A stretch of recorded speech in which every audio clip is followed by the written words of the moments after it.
Assalomu bir ikki eshitaman, nima yordam? Bir masalada telefon qilayotgandim. Hozir meni Telegramimda vzlon qilishdi-da. Hop. Karta raqamdan menga 7,5 million so'm tashlab bergin, soat 10 gacha qaytaraman degan SMS hamma tanishlarimga yuboryapti.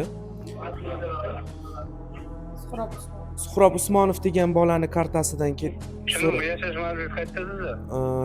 hozir Sergeli tuman Bekmurod? Bekzod. Ha, Bekzod.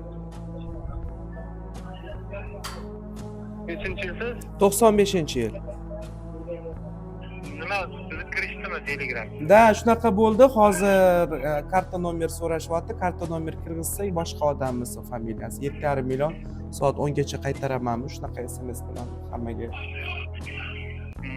Hech qanaqa APK fayl ochmaganman. O'zim jurnalistman. APK fayl ochilmagan, hech kimga hech qanaqa SMS kod yuborilmagan. Shunchaki Telegramim telefonimdan ham, kompyuterimdan ham chiqib ketdi. Hamkasbimiz Telegramni vzlon qilishdi va har bitta yaqinlariga yozib chiqishyapti. 7,5 million so'mdan pul tashlab bering, juda ham zarur degan. O'zini chunki Telegramdan hisobdan chiqarib tashlagan, o'shaning uchun ham yaqinlaringizni albatta ogohlantirib qo'ying.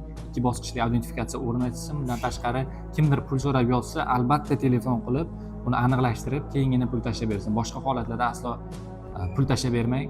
Bunaqa firibgarlik ko'payib ketdi.